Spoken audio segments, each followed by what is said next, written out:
একটা ল্যাঙ্গুয়েজের 4টা স্কিল থাকে, যার মধ্যে রাইটিং হচ্ছে নাম্বার 4, অর্থাৎ ডিফিকাল্টি লেভেল অনুযায়ী সব থেকে সহজ হচ্ছে লিসেনিং, তারপর স্পিকিং, তারপর reading and lastly writing. So যেহেতু রাইটিং সবার শেষের স্কিল, সো বোঝাই যাচ্ছে it is not easy. So writing এর উপর আমাদেরকে অনেক বেশি এফোর্ট দিতে হবে, যে এফোর্টটা আমরা অন্য তিনটার প্রতি দিয়ে থাকি তার তুলনায়। এখানে আমরা কিছু ফর্মাল রাইটিং দেখতে পাচ্ছি যেগুলোর সাথে আমরা পরিচিত, যেমন আমরা paragraph composition, informal letter, application, dialogue, theme, summary, essay etcetera এই টাইপের ফর্মাল রাইটিং বলে আমরা লিখে থাকি এক্সাম পেপারে। সো আজকে আমাদের আলোচনার বিষয় হচ্ছে paragraph writing or how to develop a paragraph. এখন আপনারা প্রশ্ন করতে পারেন যে প্যারাগ্রাফ রাইটিং আবার কি আছে এটার মধ্যে, জানেন? আমরা তো বাজার থেকে বই কিনে নিয়ে এসে মুখস্থ করে এক্সাম পেপারে লিখে দিই। সো অ্যাকচুয়ালি আপনারা যেটা করেন সেটা হচ্ছে একটা প্রিন্টার আর একটা স্ক্যানারের কাজ করেন। কিভাবে? স্ক্যানার কোনো একটা জায়গা থেকে কোনো কিছু স্ক্যান করে প্রিন্টারের মাধ্যমে সেটা প্রিন্ট আউট করে, আপনারা চোখ দিয়ে স্ক্যান করেন, এক্সাম পেপারে যে হাত দিয়ে সেটা প্রিন্ট করেন। Is it a type of writing?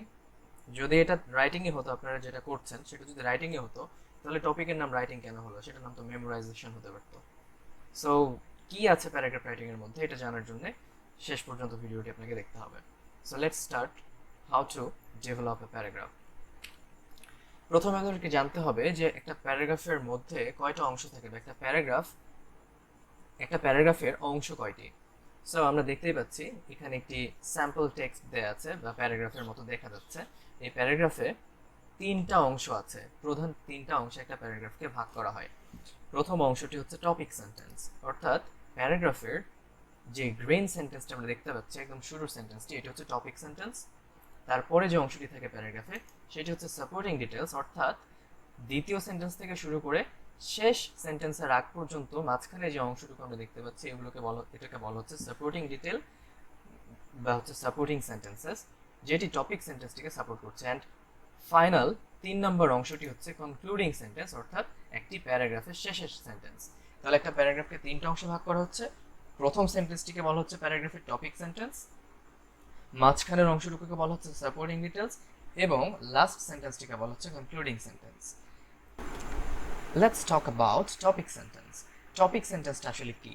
Number 1, topic sentence gives the definition or represents the main idea of the topic, অর্থাৎ প্যারাগ্রাফের টপিকের ব্যাপারে একটি সংজ্ঞা দিচ্ছে, অর্থাৎ টপিকের প্রধান আইডিয়া বা মেইন আইডিয়াটা রিপ্রেজেন্ট করে। সো টপিক সেন্টেন্স অবশ্যই এরকম হতে হবে। নাম্বার 2, টপিক সেন্টেন্স আর কি রিপ্রেজেন্ট করে? Topic sentence must be catchy and contains all the key facts about the topic. অর্থাৎ টপিক সেন্টেন্সটি এমন হতে হবে যেন সেটা সবার চোখে পড়ে, অর্থাৎ এটি ক্যাচি হয়, অনেক বেশি অ্যাট্রাকটিভ হয়, এবং অবশ্যই এটার মধ্যে কি কি থাকতে হবে?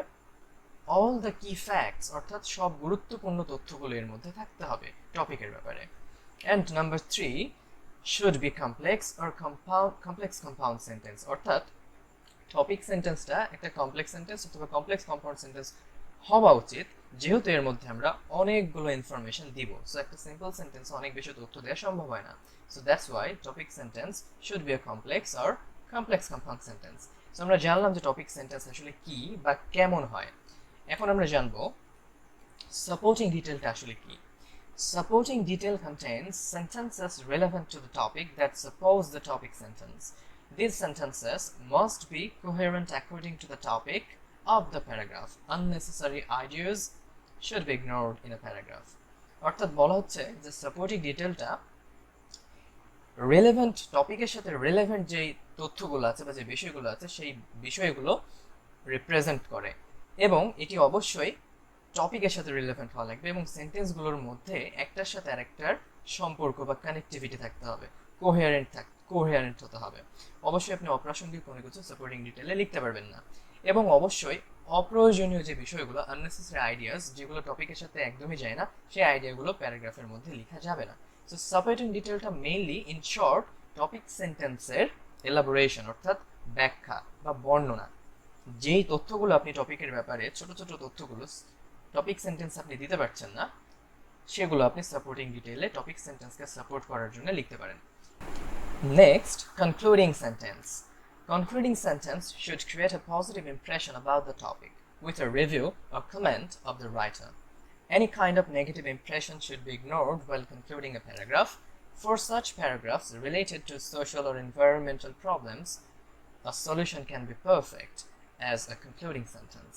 অর্থাৎ কনক্লুডিং সেন্টেন্সটা হচ্ছে টপিকের ব্যাপারে একটা পজিটিভ ইমপ্রেশন তৈরি করে, এবং অবশ্যই মাথায় রাখতে হবে কনক্লুডিং সেন্টেন্সে কোনো ধরনের নেগেটিভ ইমপ্রেশন তৈরি করে এমন কোনো সেন্টেন্স লেখা যাবে না। যদি আপনার কোনো টপিকে প্যারাগ্রাফ লিখতে যে ওই টপিকের ব্যাপারে কোনো নেগেটিভ ইমপ্রেশন তৈরি করে এরকম কোনো সেন্টেন্স আপনার মাথায় আসেও, সেটি আপনাকে অবশ্যই লাস্ট সেন্টেন্স হিসেবে ইউজ করা থেকে বিরত থাকতে হবে। সেটি আপনি চাইলে সাপোর্টিং ডিটেল অ্যাড করতে পারেন, বাট একটা প্যারাগ্রাফের শেষের সেন্টেন্সটি অবশ্যই সেই প্যারাগ্রাফের ব্যাপারে একটি পজিটিভ ভাইব তৈরি করবে। ওকে, এবং এছাড়াও কনক্লুডিং সেন্টেন্স হিসেবে যদি প্যারাগ্রাফের টপিকটা কোনো সোশ্যাল বা এনভায়রনমেন্টাল প্রবলেম হয়ে থাকে, যেমন traffic jam, load shedding or something else, তাহলে আপনি কি করতে পারেন, ওই প্রবলেমটার একটা সলিউশন হিসেবে একটা কনক্লুডিং সেন্টেন্স আপনি দিতে পারেন। সো ইন শর্ট, একটা প্যারাগ্রাফের প্রধান তিনটা অংশ আমরা জানলাম যে কেমন হয়। So this is a standard paragraph written according to the rules and regulation of writing a paragraph.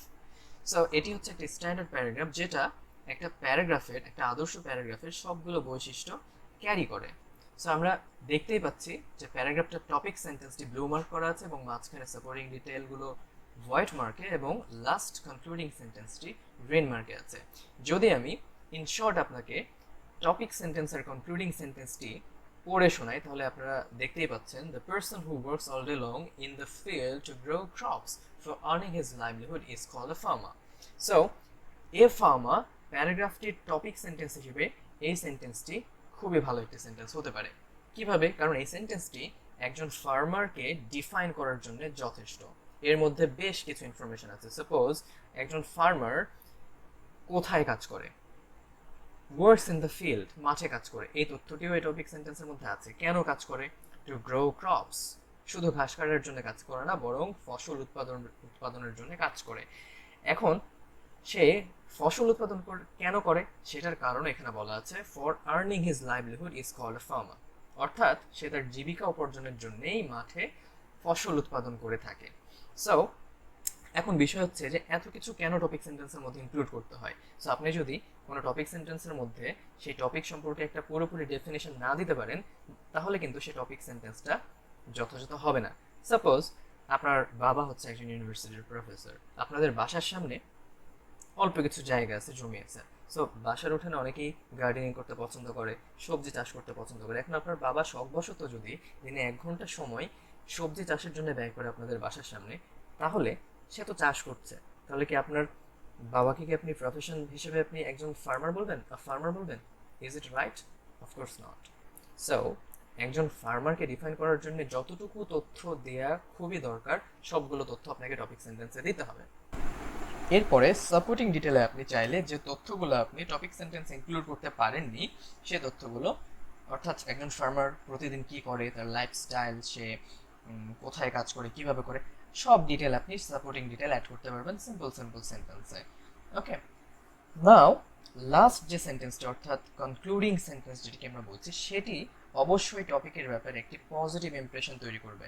So আমরা সাপোর্টিং ডিটেলটি স্কিপ করে সরাসরি কনক্লুডিং সেন্টেন্সটির দিকে যদি তাকাই, তাহলে দেখতে পাচ্ছি, overall a farmer serves the whole nation's stomach by cultivating lands and growing crops. It's a fantastic concluding sentence. কিভাবে? দেখেন, তার আগের সেন্টেন্সেই কিন্তু আমি ফার্মারের ব্যাপারে একটি নেগেটিভ ইমপ্রেশন ক্রিয়েট করে এরকম একটি সেন্টেন্স লিখেছি। Suppose he deserves proper treatment but most often he is underestimated. আসলে একজন কৃষককে যথাযথ সম্মান বা তার যোগ্য সম্মান দেওয়া উচিত, but most often he is underestimated, কিন্তু বেশিরভাগ সময় তাকে ছোট করে দেখা হয়। সো যদিও বা ফার্মারের ব্যাপারে একটি নেগেটিভ ইমপ্রেশন মূলক সেন্টেন্স আমি আগে দিয়েছি, কিন্তু সেটি সাপোর্টিং ডিটেলে থাকায় আমার প্যারাগ্রাফটার উপর কোনো মার্কিংয়ে কোনো ঝামেলা করছে না। বাট লাস্ট সেন্টেন্সটি অবশ্যই টপিকের ব্যাপারে একটি পজিটিভ ইমপ্রেশন তৈরি করা উচিত। সো লাস্ট সেন্টেন্সটা আমি কিভাবে লিখেছি দেখেন, overall a farmer serves the whole nations stomach by cultivating lands and growing crops, অর্থাৎ সর্বোপরি একজন কৃষক পুরো জাতির পেটকে সার্ভ করছে, ওকে, অর্থাৎ পেট ভরাচ্ছে, বাই কাল্টিভেটিং ল্যান্ডস, জমি চাষ করে, অ্যান্ড গ্রোয়িং ক্রপস। সো এইভাবে আপনাকে টপিক সেন্টেন্স এবং কনক্লুডিং সেন্টেন্সের উপর বেশি ফোকাস করতে হবে একটি প্যারাগ্রাফকে কোয়ালিটি প্যারাগ্রাফ হিসেবে ডেভেলপ করতে হলে। Let's pick a topic. Suppose আমরা একজন রিক্সা চালক অর্থাৎ রিক্সা পুলার এই টপিকের উপর একটি টপিক সেন্টেন্স লিখবো। তাহলে আমাদের টপিক সেন্টেন্সটা কিভাবে ডেভেলপ করবে একটা ভালো টপিক সেন্টেন্স? শুধু বলে দিলেই কিন্তু হবে না যে the person who pulls rickshaw is a rickshaw puller, কারণ শুধু রিক্সা চালালেই কাউকে রিক্সা চালক বলা যায় না। যেমনটা আমরা দেখলাম যে কোনো প্রফেসর যদি 1 ঘন্টা জমি চাষ করে সে কৃষক হয়ে যায় না, সেভাবে কেউ রিক্সা চালালেও সে রিক্সা চালক হয়ে যাবে না, অন্য কোনো পারপোজে রিক্সা চালাতে পারে। তাহলে সম্পূর্ণভাবে একজন রিক্সা চালক অর্থাৎ আমরা সাধারণ অর্থে একজন রিক্সা চালক যাদেরকে বলি তাদেরকে ডিফাইন করার জন্য কোন কোন তথ্যগুলো আমাকে দিতেই হবে সেই তথ্যগুলো আগে আমাকে লিস্ট করতে হবে। তাহলে কিভাবে লিস্ট করব? প্রথমত রিক্সা চালকের প্রধান যে কাজটি সেটি লিস্ট করতে হবে। প্রথমত রিক্সা চালক রিক্সা চালানোর কাজটা করবে। So a person who pulls rickshaw, এটি তার প্রথম কাজ। রিক্সা চালকের প্রথম কাজই হবে রিক্সা চালানো। দ্বিতীয়, আর কি কি বৈশিষ্ট্য থাকা লাগে একজন রিক্সা চালক হতে হলে? নাম্বার 2, কোথায় রিক্সা চালায় ইউজুয়ালি? রিক্সা চালকরা সাধারণত সিটি রোডে রিক্সা চালায়, শহরের রাস্তায় রিক্সা চালায়, কারণ গ্রামে গঞ্জে এখন রিক্সা খুব কম দেখা যায়। তাহলে জেনারেলি ইন সিটি রোডস, রিক্সা চালকেরা সাধারণত শহরের রাস্তায় রিক্সা চালায়। কেন রিক্সা চালায়? ওই যে বললাম, শখে রিক্সা চালালে হবে না। তাহলে রিক্সা চালায় কেন? জীবিকা অর্জনের জন্য। So it is the important fact একজন রিক্সা চালকের জন্য, two earn his livelihood.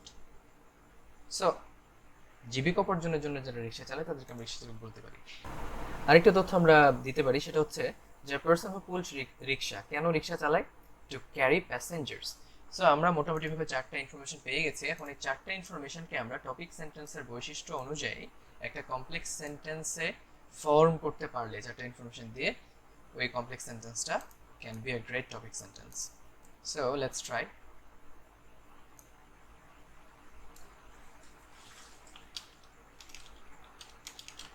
A person who pulls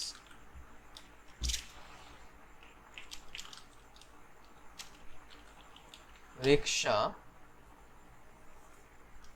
in, ওকে, আমাদেরকে অ্যাডভার্বটি এখানে ইউজ করে ফেলতে হবে। who generally pulls rickshaw in city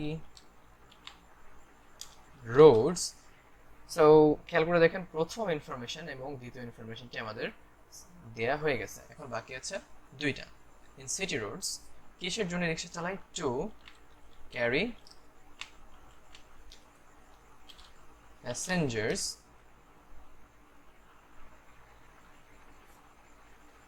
okay, to carry passengers.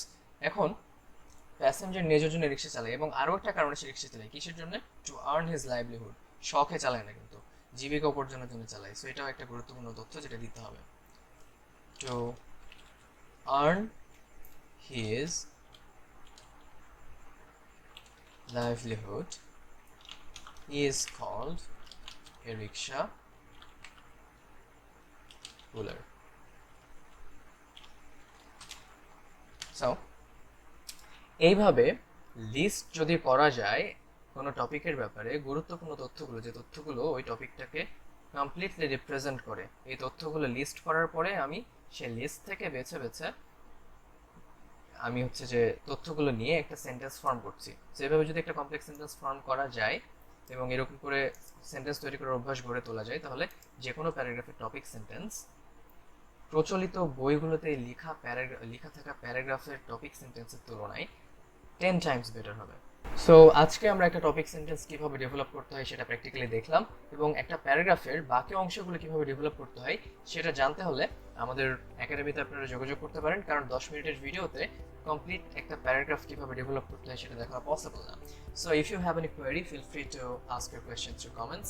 And of course, if you want to improve your writing skill, feel free to contact with us. Our contact detail and office address or given in the description. Thanks for watching this video. Till then, stay safe. Bye-bye.